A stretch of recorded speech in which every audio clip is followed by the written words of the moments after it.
Ouh là là là là là là. La machine de guerre. Ah ouais, ça rigole pas là. Ça rigole vraiment pas là. Ouais, il est bien là. Je vous rassure, je ne suis pas sur un site réservé aux adultes. Je suis simplement en train de regarder vos photos de vos diverses installations. Et oui, si vous ne le saviez pas encore, j'ai lancé une petite série de vidéos qui s'intitule Les installations des abonnés. Et donc, nous allons voir ensemble plusieurs de vos installations que vous m'avez envoyées. Pour ce premier épisode des installations des abonnés, je vous ai réservé 3 setups.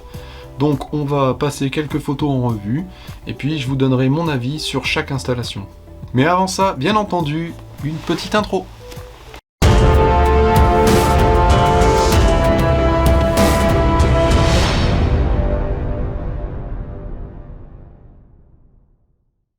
La petite intro est faite, et bien maintenant il est temps de me présenter. Moi c'est Diffuse, je suis passionné de home cinéma et de hi-fi, enfin tout ce qui tourne autour de cet univers-là. Donc si cet univers vous intéresse, et bien il faut pas hésiter à vous abonner, et puis surtout activer les petites notifications, comme ça vous saurez immédiatement lorsque je fais une nouvelle vidéo, une par semaine, et bien sûr, il y a des petits bonus par-ci par-là. Et si vous n'avez pas eu votre dose de home cinéma, eh bien venez me rejoindre aussi sur ma page Instagram, parce que je publie aussi pas mal de choses. Alors avant de commencer, je tiens bien entendu à tous vous remercier de m'avoir envoyé tous vos petits messages et vos petits emails avec vos photos des installations. On va donc commencer ce premier épisode avec l'installation de Alva 54. Donc c'est une installation non dédiée qui se situe dans un salon. Nous sommes ici sur du focal en 5.1.2, c'est-à-dire que il y a 5 enceintes, un caisson de basse et 2 enceintes Atmos. On est sur un pack focal Sib Cube 5.1. Alors qu'est-ce qu'on peut en dire de cet ensemble focal ? Eh bien moi je trouve que Focal est une excellente marque déjà, et puis le rapport qualité-prix de ces Sib, c'est juste hallucinant, parce que on a 5 enceintes plus un caisson de basse pour moins de 1000 €. Voilà, c'est quelque chose d'assez performant, et surtout pour la compacité qu'il y a, c'est vraiment juste hallucinant. Donc vu le gabarit des enceintes, forcément ça descend pas comme une enceinte colonne ou une grosse enceinte bibliothèque, ça descend pas forcément beaucoup dans les basses fréquences, mais c'est pour ça qu'il y a aussi le caisson de basse. Pour ce qui est du caisson, eh bien on est sur un caisson de basse qui va de 40 à 150 Hz, donc 40 Hz c'est déjà bien, ça descend bien dans les graves, et on a une amplification basse de 150 watts. Concernant les enceintes Atmos, eh bien figurez-vous que je possédais les enceintes Atmos qui sont indiquées en référence. C'est les enceintes Onkyo SKH 410. Leur sensibilité est vraiment très faible. Heureusement que c'est que des Atmos, parce que 25 watts de puissance nominale, c'est très faible. Après, ça suffit largement pour des enceintes d'effet style Atmos. Donc là, on est sur un ampli Onkyo, certifié THX Select 2, donc gage de qualité. Ça ne veut pas dire, mais c'est déjà bien parti. On est sur un ampli Onkyo TXRZ 800. Donc là, rien à dire, c'est un ampli très puissant. Franchement, ça fait tout. On est sur un ampli qui décode de l'Atmos, du TTS, il fait du 4K, iRes Audio, Spotify, Bluetooth, AirPlay, et j'en passe. Et on est sur 185 watts par canal. Bien sûr, un canal en service. Donc la série RZ de chez Onkyo est très performante. Pour visionner ses films favoris et, comme vous voyez, les vidéos YouTube favorites, eh bien Alva utilise une Samsung UE 55 pouces JU 6570. C'est une télé 4K avec une dalle LED. Qu'est-ce que je peux vous dire de plus ? Alors j'ai pas d'informations concernant le HDR, le Dolby Vision, etc. Je ne sais pas plus d'infos, j'ai regardé sur internet mais j'ai pas trouvé. En attendant, c'est une très belle télé. Pour lire les Blu-ray 4K qu'il possède, il utilise une Xbox One X. Donc très bon rapport qualité-prix parce que effectivement il y a lecteur Blu-ray 4K et aussi console de jeux vidéo. Alors quand on parle de Blu-ray, eh bien il a une sacrée collection, on le voit sur l'image sur son meuble derrière son canapé. Il m'indique qu'il y a plus de 445 films gérés avec l'application MyMovie Pro. Donc c'est une application qui vous permet de répertorier et de scanner vos Blu-ray. Ça vous permet, eh bien, comme Alva, si vous avez beaucoup de Blu-ray, de savoir exactement quel film vous avez dans votre collection lorsque vous achetez d'autres films par exemple. C'est plutôt pratique et ça coûte pas trop cher une application comme ça. La version pro, je pense que ça vaut dans les 5-6 euros. Donc avis aux aficionados, elle est compatible bien sûr avec Apple, avec Android. Il utilise aussi sa console pour lire des films qui sont dématérialisés via le logiciel que vous avez sûrement déjà entendu parler, via le logiciel Kodi. Donc pour regarder des films, que ce soit sur un HDD externe ou bien via des plateformes de location. Dans un premier temps, il se le procure en dématérialisé et si ce film lui a vraiment plu, eh bien il l'achète. Vous êtes beaucoup à me dire que effectivement, je regarde d'abord en dématérialisé, je regarde s'il est bien et puis après je m'achète l'objet en physique. Eh bien moi je fais à peu près la même chose. Si vraiment le film m'a plu, je l'achète en Blu-ray. Pour relier sa télé et sa console de jeu Xbox à son amplificateur, il utilise des câbles HDMI de la marque Monster Cable, une très bonne qualité de câble HDMI. Il n'y a pas à se soucier, ça passe très bien. Du côté des enceintes, eh bien tout est câblé en câble haut-parleur de 2,5 mm avec des fiches bananes. Et enfin, il m'indique que le ressenti de son installation lui convient, et ça, je pense que c'est le plus important qu'il faut retenir. Il m'indique aussi, en ce qui concerne les Atmos, pas sûr qu'elles soient au meilleur endroit, et ça, j'en reviendrai par la suite. Maintenant, je vais vous donner mon avis sur cette installation. Alors, je vais vous dire ce que j'ai bien aimé dans cette installation. Et bien, tout simplement, c'est une installation très simple à mettre en œuvre avec une télé, une console de jeu, un amplificateur et des enceintes raccordées qui sont vraiment très cohérentes l'une de l'autre. En effet, on est sur des enceintes focales de tous même caractéristiques, même diamètre, etc. Donc il n'y a pas trop de soucis de cohérence dans le son. Au niveau de l'amplificateur, là on est sur quelque chose de très lourd. Moi j'adore ton amplificateur, il permet vraiment de driver dans de très bonnes conditions les focales et même le caisson de basse, donc voilà. C'est un très bon choix. Et puis en plus, si un jour tu veux upgrader tes enceintes, ton kit, partir sur des colonnes ou bien sur des bibliothèques, eh bien tu pourras largement continuer à utiliser ton amplificateur. J'apprécie aussi le fait que tu utilises des Blu-ray physiques. Ça fait du bien à l'industrie du cinéma, c'est top. Donc continuez à acheter du support physique. Alors maintenant on va passer au point qui me dérange un peu plus dans l'installation. Là où je pinaille un peu, c'est sur les câbles. Effectivement, on voit les câbles apparents et ça, je trouve que tu aurais pu faire un effort de mettre une petite goulotte, la peindre un peu de la couleur de la tapisserie par exemple. Donc voilà, c'est plus sur ce côté-là d'intégration et des câbles qui sont un peu visibles. Ensuite,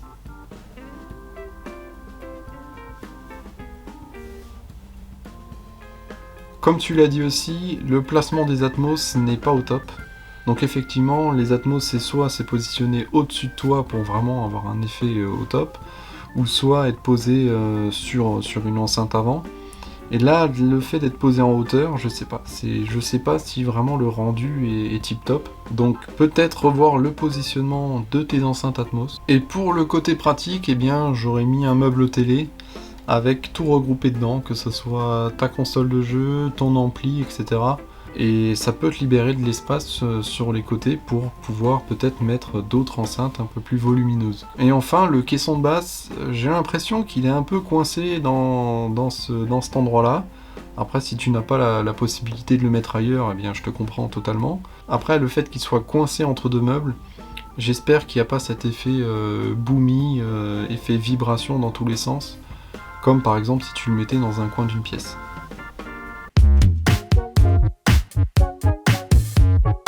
Maintenant, on va partir sur l'installation de Denis. Donc, il s'agit d'un setup JM Lab, donc avec des enceintes 7.1 et un écran fixe de 2,40 m de base. Alors c'est une installation dédiée qui a été entièrement réalisée par le propriétaire. Alors je vais vous lire son mail parce qu'il explique tout dedans. Donc, ma salle home cinéma est un vieux rêve de presque 30 ans. Je suis passionné d'audiovisuel depuis toujours, mais j'ai dû attendre d'avoir une pièce dédiée. J'ai commencé, comme beaucoup d'entre vous, j'ai commencé avec la VHS, équipement mono, puis stéréo, puis le laserdisc en Dolby Pro Logic. Oh, ça rappelle des souvenirs, hein. Moi je l'ai pas connu le Dolby Pro Logic. Le DVD et le Dolby Digital, et aujourd'hui le Blu-ray. Comme je le disais avant, j'ai réalisé ma salle entièrement seul et grâce à la lecture des années laser et quelques livres. La pièce a ses qualités et ses défauts. Je l'ai terminé en 2017. Il aura fallu 6 mois de travaux. J'ai fait le choix de la sobriété pour une efficacité maximale. Il n'y a pas d'isolation phonique par manque de place et un traitement acoustique au minima. Donc on est face aussi à un collectionneur qui possède cette pièce dédiée de 15 mètres carrés avec un renfoncement pour le matériel et bien sûr les étagères pour ces différentes pièces de collection. Et ces étagères ont la particularité d'être cachées par un rideau. Donc c'est bien pratique. Quand t'as pas envie de les voir, tu fermes le rideau. Moquette au sol, moquette murale, mousse acoustique au plafond. Il y a une estrade avant et arrière avec l'éclairage LED. Alors bien sûr, il y a tout un système d'éclairage LED, vous le voyez. Tout est commandé par des interrupteurs. C'est vraiment une installation très très bien pensée au niveau éclairage. Donc comme je l'ai dit avant, il s'agit d'une installation 7 points avec un écran fixe de 2,40 m de base. Il m'indique que les fauteuils viennent d'une salle de spectacle. Donc voilà, c'est des fauteuils presque neufs. Alors il y a un truc que j'aime bien dans cette pièce, il y a une fenêtre, mais elle est cachée par un panneau qui est monté sur un aimant, et ce panneau est amovible grâce à un montage sur aimant. Donc au niveau du matériel, on est sur des enceintes avant JM Lab Profil 77. C'est des enceintes qui ont une paire d'années déjà, mais qui sont excellentes, qui ont deux woofers de 18 cm. Donc voilà, ça fait déjà du bruit. Une enceinte centrale JM Lab Centris K2. Enceinte surround JM Lab Chorus 77. En enceinte arrière, on est sur des enceintes encastrables de la marque Artsound FL301. Donc comme je disais, encastrables, on les pose et on voit plus rien. Concernant le caisson de basse, c'est un Jamo. Qu'il indique bas de gamme, issu d'un kit, donc je n'ai pas plus d'informations sur le caisson de basse. Pour driver tout ce petit monde, eh bien on est sur un amplificateur Yamaha RX A2030, 9 canaux amplifiés, c'est déjà du gros bébé, 140 watts par canal. Alors après, j'en passe des meilleurs, 4K, scalaire, etc. C'est très très très bien. Par contre, un petit point négatif pour l'ampli, il ne décode pas l'Atmos ni le DTS:X. Donc attention, si tu veux passer sur une installation Atmos par la suite, il faudra penser peut-être à changer l'ampli. Et au niveau de l'image, on est sur un vidéoprojecteur Sony VPL HW40ES. Donc là, on va rien dire sur ce vidéoprojecteur, c'est juste l'un des meilleurs vidéoprojecteurs 1080p qui existe. Une très très belle image en 1080p. Pour l'écran, on est sur un Lumen Movie Palace 240C. Donc comme je vous l'avais dit, 240 cm de base. Alors pour les câbles HDMI qui raccordent le lecteur à l'ampli, on est sur un câble HDMI 48 gigabits par seconde. Donc c'est énorme. C'est pour du 8K à 60 Hz. Et pour accorder l'ampli au vidéoprojecteur, eh bien il est sur un câble fibre optique, donc une technologie assez nouvelle, je dois dire. C'est des câbles qui sont conseillés quand vous dépassez les 10 mètres de longueur. Donc si vous avez des câbles supérieurs à 10 mètres, optez pour une technologie HDMI fibre optique. Alors qu'est-ce que je peux en dire maintenant de cette salle de cinéma dédiée ? Tout simplement, je la trouve magnifique. Déjà, ça rajoute quelque chose parce que c'est toi, Denis, qui l'a réalisé, donc déjà ça, c'est déjà exceptionnel. Ensuite, bien les sièges, moi je trouve qu'ils sont super beaux. Ce que j'apprécie, c'est ta décoration vraiment très sobre, très chic, avec les panneaux des différents DTS, THX. J'aime bien aussi quand les enceintes sont visibles, ça apporte un petit cachet, j'aime bien.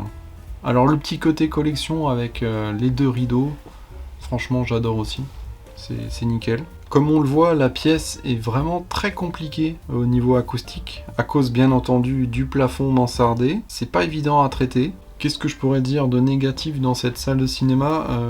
Pas grand chose, hein, parce que c'est du très bon travail. On est sur du matériel de qualité. Je dois dire une chose, ce qu'on pourrait lui reprocher, eh bien c'est qu'elle n'a pour l'instant pas d'Atmos. Voilà, l'un des seuls points négatifs que je pourrais dire, parce que effectivement on a une salle dédiée là, et un petit peu d'Atmos, ça ferait vraiment pas de mal. Mais tu m'as indiqué que tu avais comme vœu de passer à l'Atmos, mais attention, ton ampli n'est pas compatible. Et puis un caisson de basse digne de ce nom dans cette salle de ciné, ça ferait vraiment du bien. Et tu m'indiques, eh bien effectivement, j'aimerais bien partir sur un achat de 2 petits caissons, soit les SVS SB1000 ou les REL HT 1003. Eh bien moi je te dirais SVS, parce que SVS c'est de la bombe. Donc j'en possède un, donc voilà. Et forcément, ça sera un énorme gap d'avoir 2 caissons, et surtout 2 très bons caissons. Alors bien entendu, tu m'indiques, les futures évolutions seraient l'Atmos dans un premier temps, dans un second temps, la 4K, mais pour l'instant, le budget l'interdit, et bien effectivement, c'est un gros budget de changer le vidéoprojecteur pour vraiment avoir un gap important. Donc la morale, c'est qu'on fait avec ce qu'on a, et on fait avec les moyens qu'on a aussi. On va donc terminer cet épisode des installations des abonnés avec le setup de Roland. C'est un setup non dédié dans un salon qui se compose de 5 enceintes plus 2 Atmos et un caisson de basse. Donc on est dans une formule 5.1.2 avec des enceintes BW et un caisson de basse REL. Alors malheureusement je n'ai pas plus d'informations sur les enceintes Bauer & Wilkins, ni sur le caisson de basse, mais je pense que le caisson de basse est un REL acoustique T7i ou bien un T9, ça dépend le diamètre du haut-parleur. On a un écran OLED Panasonic de 65 pouces, donc ce qui est une belle taille pour un salon. Au niveau de l'amplification, on est sur quelque chose de très très lourd, on est sur un ampli Yamaha RX à 2080. C'est un ampli haut de gamme de la série Avantage de Yamaha. 9 canaux amplifiés, donc gros bébé. Je vous passe bien entendu tous les détails techniques comme la compatibilité Atmos, DTS:X, DSD, Qobuz, Spotify, Alexa, enfin bref. Il y a énormément de choses. Pour lire sa collection de 4K, eh bien Roland utilise un lecteur Blu-ray 4K. Il s'agit du Panasonic UB820. Et pour lire ses vinyles, eh bien il utilise une platine vinyle Project avec son préamplificateur Tube Box DS2. Voilà, je ne connais pas du tout le monde des préamplificateurs au niveau des platines, mais Roland nous indique que c'est un vrai plus pour la dynamique et le détail des voix et des instruments de musique. Donc ce préamplificateur a l'air de faire des miracles sur son installation. Il nous dit aussi que dans son installation au cinéma, ce qui lui plaît le plus dans tout ça, c'est le caisson de basse qui apporte bien toute la magie du cinéma. Et ça, je suis entièrement d'accord avec lui. Le caisson de basse, pour moi, c'est irremplaçable. Alors maintenant, je vais vous dire ce que j'en ai pensé de cette installation. Donc, pour ma part, j'adore le design des enceintes BW avec ce haut-parleur en Kevlar jaune qui donne une identité comme les enceintes Klipsch avec ses galettes cuivrées. Ça donne une identité à l'enceinte, mais pas que, ça a aussi une utilité technique d'avoir ce Kevlar jaune. On a du matériel de qualité avec une superbe télé OLED. On voit sur cette dalle brillante, c'est bien le reflet de la fenêtre qui est derrière. Et oui, je t'ai vu. Alors ce que j'adore aussi, c'est cette bibliothèque que tu as intégrée directement dans ton mur. Je trouve ça vraiment très très propre. C'est génial pour mettre tes différents Blu-ray ou même tes livres ou je ne sais quoi d'autre. Alors malheureusement, j'ai pas plus de vue d'ensemble de l'installation, à savoir la disposition du canapé par rapport à la télé et par rapport à la façade avant. Donc je ne peux pas vraiment débattre sur le sujet de est-ce qu'il faut mettre un tapis, est-ce que... Voilà, j'ai pas plus d'informations. En tout cas, le câble management a l'air d'être bien fait. Alors, 2 choses que je pourrais reprocher. c'est bien entendu la couleur du caisson qui aurait pu être noir pour aller avec les façades des enceintes et le meuble télé. Donc après c'est une question de design, hein, ça c'est les goûts et les couleurs, mais moi je l'aurais pris personnellement en noir. Et puis en fait le fait que ça soit vraiment très serré, que le caisson soit compressé dans un coin là comme ça, c'est assez perturbant visuellement. Après je comprends que tu n'aies pas assez de place dans ta largeur pour pouvoir espacer un peu plus tes enceintes et ton caisson de basse. Malheureusement il faut parfois faire avec les dimensions qu'on a. Sinon dans l'ensemble c'est vraiment très propre, du matériel de qualité, une amplification au top, des enceintes qui doivent chanter comme jamais. Chanter comme jamais. Yo, chanter comme jamais. Lolo et BW. Et voilà, c'est fini pour ce premier épisode des installations des abonnés. Alors si vous aussi, vous souhaitez faire partie d'une de mes vidéos, eh bien n'hésitez pas à m'envoyer des photos de votre installation avec le descriptif bien entendu de votre matériel. Plus vous serez précis, et bien plus je pourrai argumenter et présenter vos photos. Et prenez de belles photos d'ensemble pour qu'on voit vraiment l'intégralité de toute votre installation. Parce que c'est important aussi de voir dans quel espace se situe votre setup. Donc n'hésitez pas à m'envoyer tout ça à l'adresse mail qui se trouve directement dans la description de la vidéo. Si cette vidéo vous a plu, eh bien il vous reste plus qu'à vous abonner à la chaîne avec un petit pouce bleu et abonnez-vous aussi à ma page Instagram parce que je pense que ça peut aussi vous intéresser. Et notez-moi en commentaire votre installation préférée parmi les 3 que je vous ai présentées. Bien entendu, je reviens le mois prochain pour vous montrer d'autres installations. Donc les personnes qui m'ont déjà envoyé des mails, eh bien ne vous inquiétez pas, je traite vos mails et puis vous passerez forcément sur une de mes vidéos. Et bien c'est la fin de cette vidéo, je vous remercie beaucoup de l'avoir suivi, et bien entendu on se retrouve très bientôt pour parler du home cinéma. Allez, salut Bissomme!